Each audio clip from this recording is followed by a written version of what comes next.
బాబాయ్ హత్య వివేకానంద రెడ్డి. నిద్రలేశాను, న్యూస్ వచ్చింది సాక్షిలో, వివేకానంద రెడ్డి గారు చనిపోయారు. ఇమ్మీడియట్ గా నేను బాధపడ్డా, ఒక మంచి వ్యక్తి చనిపోయాడు అనే బాధ కలిగింది.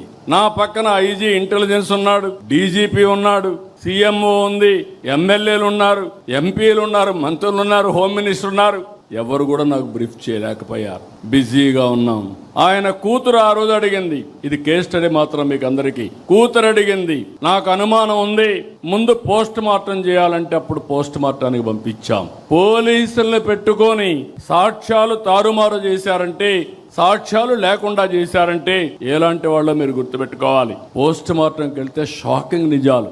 గొడ్డలతో తలంతా ఇచ్చేస్తే మొత్తం రక్తం వచ్చి కుట్లేసి అంత్యక్రియలు పంపించే పరిస్థితికి వచ్చారు. రూమ్ అంతా లాగారు, బెడ్ రూమ్ అంతా కూడా బెడ్ మార్చలేకపోయారు గాని బెడ్ అంతా రక్తం, గోళ్లంతా రక్తం కడిగారు గాని ఆ మరకలు చెడపలేకపోయారు. అక్కడి నుంచి సాయంత్రం డ్రామా మారిపోయింది. ఆ డ్రామాను మీరు చూసే సాయంత్రానికి నా తండ్రి చనిపోయాడు, ఆ రోజు చంపేశారు. ఇప్పుడు ఒకే దిక్కు పెద్ద దిక్కు మా చిన్నాన్న, ఆయన్ని కూడా చంపేశారు. పెద్ద దిక్కు కోల్పోయాను. వాళ్ళ చెల్లెలు నమ్మింది. మీరు గుర్తుపెట్టుకోవాలి, it is not that easy.